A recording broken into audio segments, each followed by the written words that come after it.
लो जी सामेन गल इंज दी है भाई छड़ियां दे बारे तकरीर मेरे छड़े बिरा सुन के आपो दा ईमान ताज़ा करो।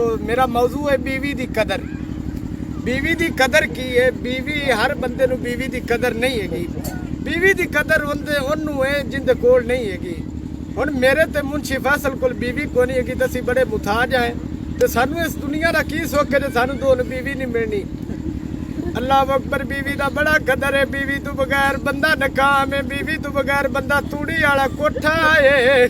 कोई इस कोठे दे विच नहीं आउंदा छड़िया नाल छेती कित्या कोई गल नहीं करदा आंदा ना ना ये बंदा छड़ा जिंदे नाल गल ना करया जे। अल्लाह अकबर, असी की करिए? मियां साहब फरमांदे ने लब जावे जे सवाणी सानू, लब जावे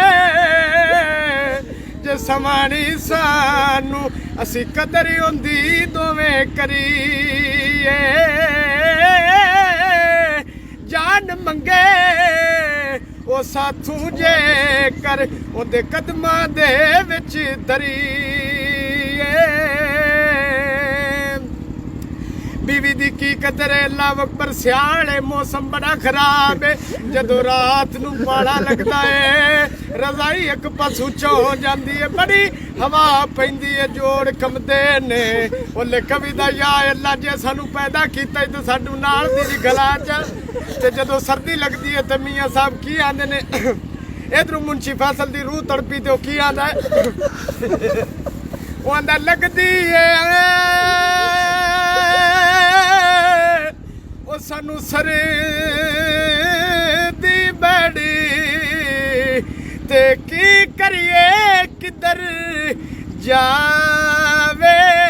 ओ किन्नू आखा ओ मैं मुंशी कसम ते केड़ा जफ्फी आण के पावे।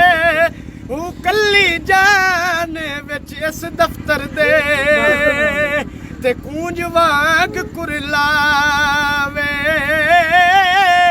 जाने असी ओनू दे देवांगे जेड़ा साडा रिश्ता करावे।